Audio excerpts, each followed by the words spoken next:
Hello there, welcome to this edition of Global Business Africa. In the next half hour, we'll make a speed run through all the key business news stories you need to know about, not just from the major African capitals. Today we're actually in Mogadishu and in Monrovia as well. Plenty of interesting content coming up. Here's what's in the pipeline.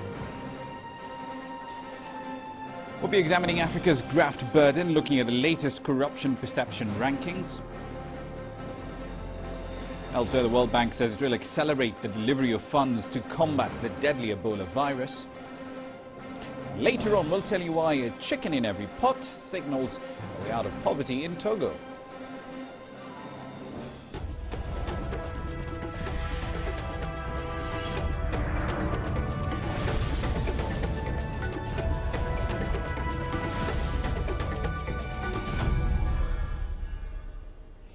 Let's start tonight with a number, $13.8 million. By itself, it doesn't mean much. Let's give it some context. That's the size of an average bribe, at least in a sample of cases studied by the OECD between 1999 and mid-2014. Its foreign bribery report indicates that the number of cases concluded rose steeply from 2006 to 2011, but they've declined in the years since. That said, 53% of the cases that the OECD reviewed involved corporate management or CEOs. In 3 out of 4 cases, they often work through intermediaries like local sales and marketing agents, distributors, brokers, or through corporate vehicles set up in tax havens.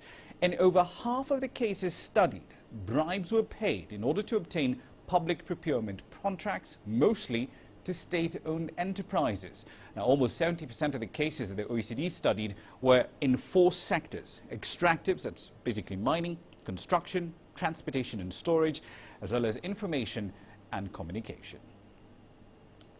Now, still on matters corruption, Botswana has been ranked as Africa's least corrupt country. It's becoming a bit of an SI unit in that respect. That's according to Transparency International's latest corruption perception index. Now, the country is ranked 31st globally with a score of 63. That's a decline from last year's 64 and 2012 63 points. Cape Verde Islands, they're ranked 42nd around the world. Seychelles come in next to 43rd with 55 points. Mauritius is ranked 47th with 54. Lesotho, Namibia and Rwanda tied at 55 globally with a score of 49. Now, the worst performing country, or the most corrupt according to the index, is Somalia, right at the bottom of the global list at position 174. The position is tied, however, with North Korea right alongside. Both countries are scoring 8 points consistently in the last 3 editions of this survey. Sudan is next at 173 with 11 points. Then South Sudan, Libya and Eritrea tie at 166 with 18 points. Guinea-Bissau and Angola tie at position 161 with 19 points. The list ranks Denmark, New Zealand and Finland as the least corrupt countries in the world. Now, the continent's most advanced economy and top foreign direct investment destination, South Africa, was ranked 67th around the world with 44 points in that TI study. That's an improvement from last year's position of 72. Here's Sumitra Naidu with a reaction from Johannesburg. Well, when you look at that report, it just screams corruption. Corruption levels in the country are worsening.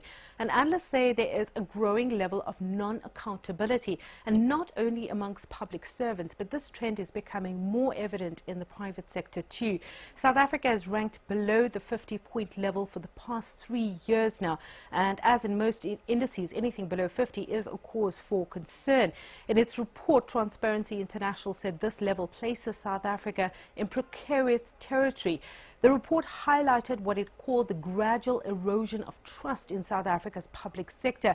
Now, some analysts are warning of a leadership crisis, saying that political power is being abused for personal gain, and this is causing a growing public perception that corruption is becoming acceptable, as there's little law enforcement for those proven guilty. However, illicit financial flows, this was also raised as a concern in the report, has received more attention by the South African government. The Finance Ministry has for years been working on finding ways to curb the problem. It's estimated that Africa loses around $60 billion annually from illicit flows. Now, South Africa has been introducing new measures to curb the crime. One of its main focus areas has been around taxes. The former Finance Minister, Pravin Gordhan, was instrumental in pushing this agenda at the G20 meetings.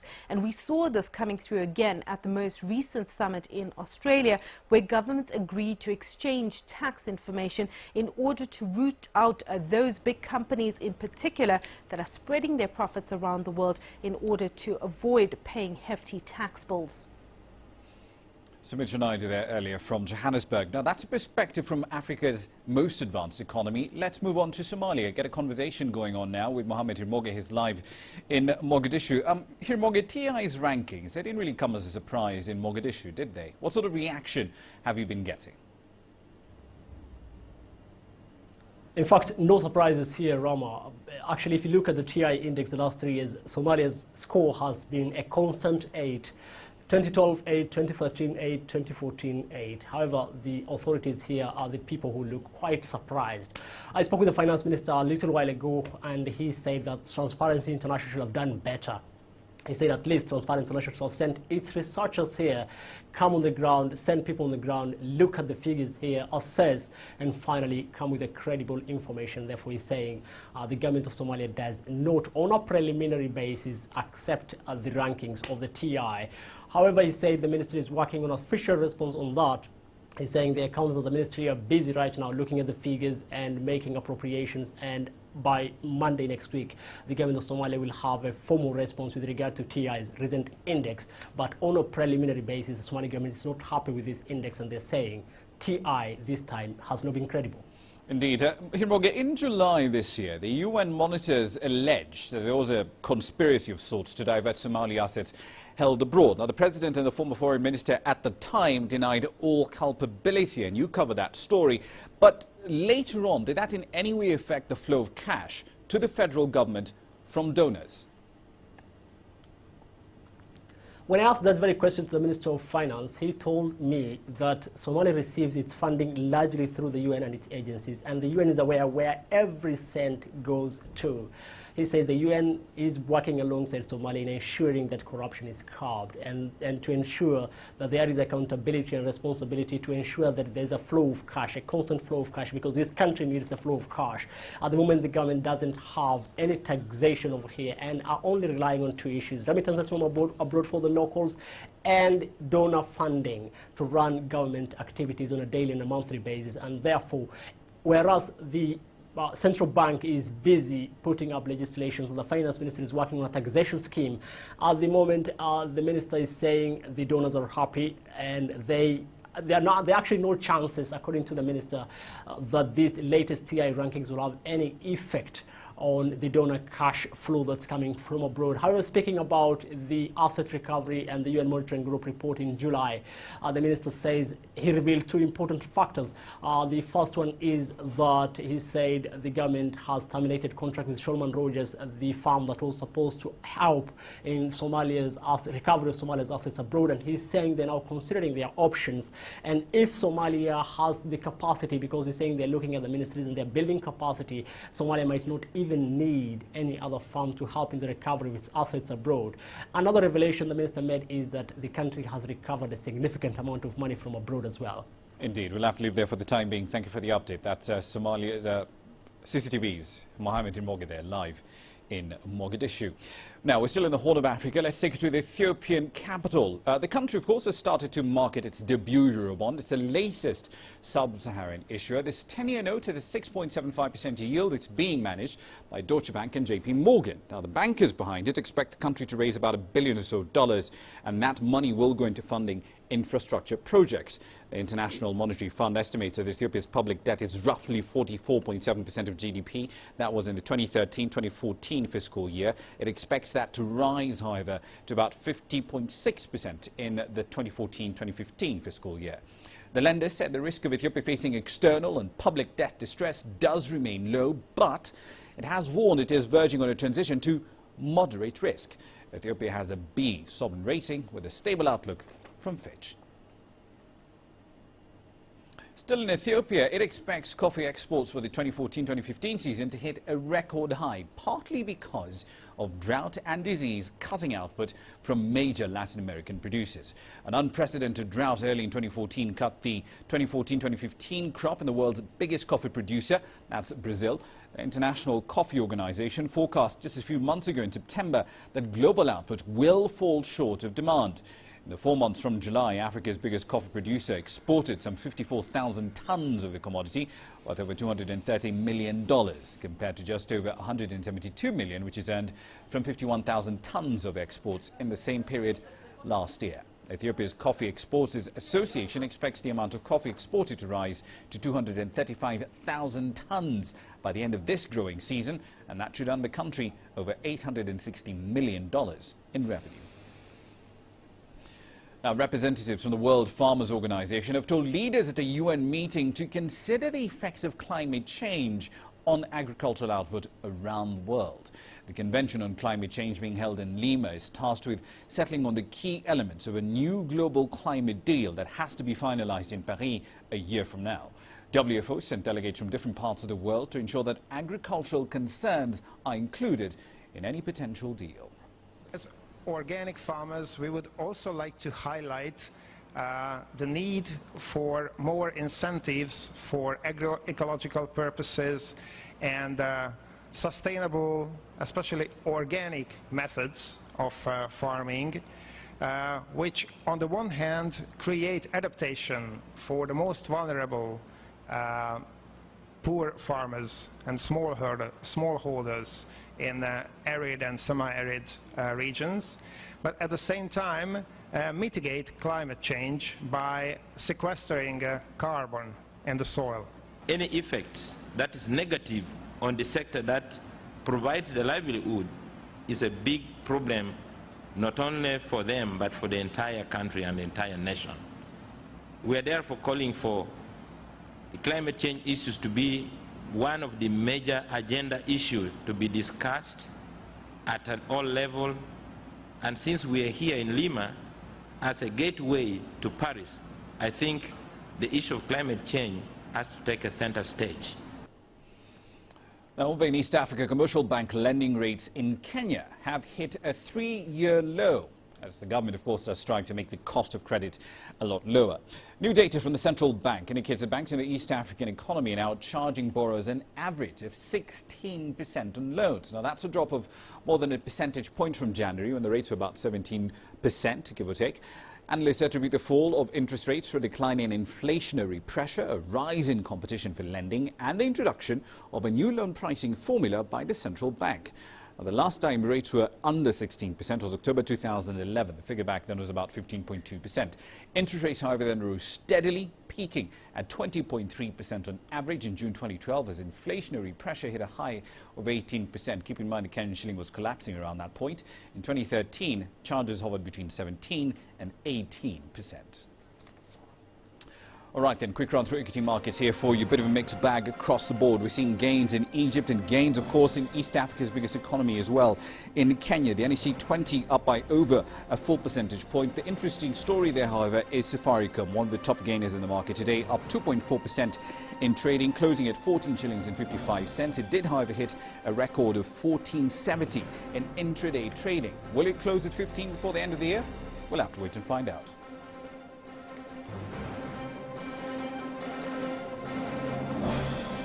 The World Bank plans to accelerate the delivery of funds to combat the Ebola outbreak in West Africa. And speaking of Ebola, we'll show you how some patients are getting a new lease of life using a combination of cash handouts and better diets.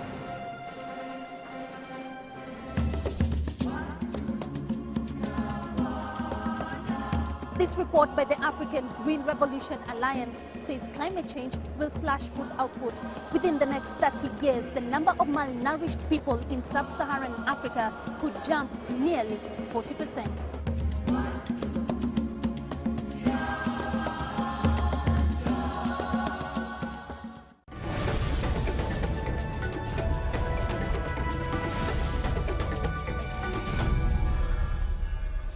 Welcome back. You're still watching Global Business Africa from the Kenyan capital, Nairobi.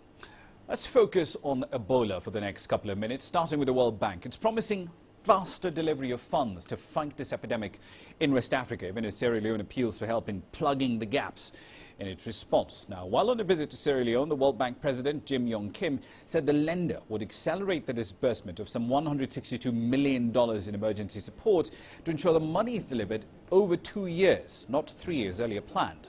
To help kickstart Sierra Leone's economy, Kim said the bank would also make available an additional $170 million over the next 2 years. That money will mostly go into strengthening infrastructure and agriculture. Sierra Leone is lagging behind Guinea and Liberia in its Ebola response. It's reported 537 new cases in the week ending the 30th of November. Our support will cover 5 areas. First, we've already provided $160 million to Sierra Leone for the Ebola crisis.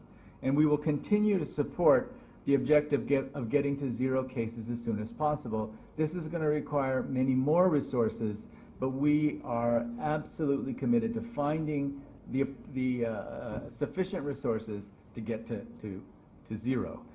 This is going to involve intensifying efforts in the west and the north of the country, particularly in Freetown and Port Loko, and empowering district-level teams and subnational emergency operations centers in order to break the chains of transmission and identify all contacts of those infected.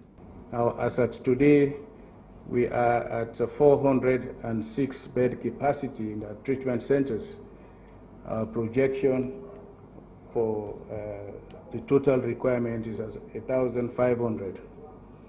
We are at today at 726 bed capacity in our holding centers. We require 2,000 bed capacity in our holding centers. We have 5 operational labs with 60 to 100 samples per day. We need 4 more labs, or we increase the capacity of our labs to 100, 200 capacity per day. So we still have some gaps to fill in. We still need to have more contact tracers and surveillance officers because of the shift and the spread of the disease within the country. Now, with Ebola vaccines still in trial stages around the world, health workers and organizations are now working to enhance survival rates for those who are infected.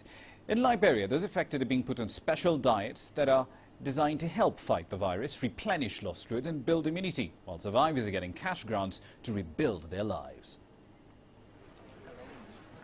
The International Committee of the Red Cross and MSF are working with local health officers to nurse patients admitted at a treatment unit in Monrovia. Efforts are made to supply various appropriate diets said to help fight the virus and build immunity. Ebola patients suffer from vomiting and acute diarrhea, and the rapid loss of fluids, nutrients and electrolytes weakens them. Through the Emergency Nutrition Network, an online forum that includes doctors and nutritionists in Liberia and abroad, nutritional needs for patients were discussed, and 3 specific diets that cater for different types of patients, including children, were developed. Every patient was receiving the same nutritional treatment, the same diet, while you have many patients that have many difficulties to swallow, you have patients that have sore throat, you have patients with very little appetite. So based on the, let's say, on the different condition of the patient, each one would need a different diet. Survivors are also getting help as they try to get back to their normal lives. To avoid further contamination, many patients have had their belongings such as clothes and mattresses burnt as part of the disinfection process. Some have lost their source of livelihood. Others are expelled from their dwellings. To address this, those who have recovered are enrolled on a list for cash grants. The ICRC makes a cash transfer via mobile phones in 3 installments of $100 US, $60 and $40 over a period of 3 months. I'm going to buy some clothes because I destroyed some of my clothes. I need a lot of food. I need to build myself, and I want to go back on the ambulance to help my Liberian brothers and sisters. I'm going to start studying in this morning, to start supporting my children, to eat, wear clothes, slippers and things. As 10 years I don't have clothes, they bring all my things. Even the children, when I came out, I never made no clothes for my children. Tear clothes, I ate again. Some Ebola experts say it's unlikely the epidemic can be brought under control without the use of a vaccine, which, if successful, could protect healthy people from being infected with a contagious and deadly virus. But such interventions will go a long way in uplifting the lives of those infected or affected. Jean Keo, CCTV. Let's get an update now from Angelo Coppola. He's live in Monrovia at the moment. Angelo, we've been focusing on this story from the perspective of SMEs in the capital. They're struggling to survive at the moment. But how about those in the rural areas away from Monrovia? How are they coping? Well, if you listen to the music and noise in the background, you would think that everybody is happy, they've got work and they're all comfortable here in the city. It's not like that. It's tough here. And imagine that it's probably doubly as tough in the rural areas where people don't know what's going to happen. The World Bank red-flagged agriculture as a major issue. They're worried about food security. But we're hearing that there is harvesting happening. However, that raises a bit of a risk because people are leaving areas to go back home to harvest. And they're increasing the risk of possibly spreading the virus in those areas. So on one hand, you have people wanting to harvest their crops, and on the other hand, you're increasing the risk of spreading the virus. So it's a fairly unenviable situation to be in. Raman? Indeed, caught between a rock and a hard place. Let's look at the latest WHO data. It indicates the new infections actually accelerating in Sierra Leone. How concerned are the authorities in Liberia about the risk of fresh cross-border infections? Well, it seems that they're not too worried about it because according to the experts we've spoken to, they've suggested that people are unlikely to travel from those cities or from that particular city to the border for any particular reason. The issue, Raman, is inside Liberia, in the southeastern province, county, for example. The MSF are telling us that area doesn't get enough attention and doesn't get enough treatment sites there. We've heard of a case, and of course you've got to watch out for those hotspots developing. We've just heard of a case now where a lady returned home to help her family harvest their rice crop. Unfortunately, she was carrying the virus. She arrived at home, started harvesting, started displaying some of the symptoms, and she infected some of her family members. So it's tough. But where they're focusing internally, they're not worried about what's happening cross-border at the moment. Raman? Indeed, we'll have to leave there for the time being. Thank you very much for that. That's Angelo Coppola there live in Liberia's capital of Monrovia. Quick run through commodity prices now for you. We mentioned in the last hour that Nigeria has cut its benchmark crude price with respect to its budget planning. Now, of course, Nigeria's pain is someone else's gain. Tanzania, for example, has cut fuel pump prices. Kenya will be revising its prices on the 14th of December. The fuel structure, the pricing formula that is in place in East Africa's biggest economy points to an obvious decline. The question is, by how much? We'll update you once those numbers come out.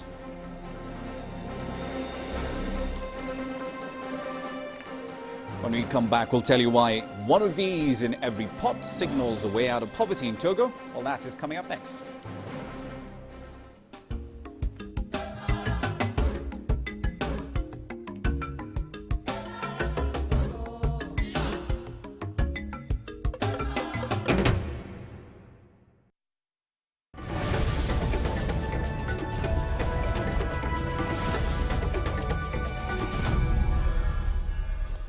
Welcome back. West African consumers have a growing demand for chicken, and entrepreneurs are finding ways of tapping into that business opportunity. Now, some in Togo are cashing in from chicken farming by selling their produce, not just in the country, but in the regional market as well. Esohanim Nasibe started this chicken breeding and production program about 8 years ago. His intention was to provide poultry products to the families living here. Today, he not only makes profit, but also employs thousands of young people in his venture. We produce around 20,000 eggs every month. Others are consumed locally, while others are exported to West Africa, Central Africa, and a few to European countries. 4 people work with me here full-time, and we are happy because we have so many customers. A chicken in every pot was once said to be an indicator of prosperity and hope for the future. The phrase rings true in this region of Togo, where a plan-sponsored chicken rearing program is assisting vulnerable families. We get good production, but the work is really not easy. Working here was the only solution for me to be able to feed my family, so I'm quite happy about that. We don't get so much money at the end of the day, but we develop our skills, and that helps us.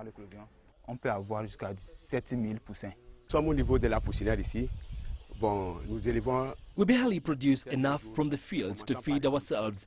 On top of chicken breeding, we sell condiments and firewood to earn extra money for the children's school, healthcare and supplies, including fertilizer for the fields. The women are trained and given assistance to start their own poultry farms and guided in marketing their products. I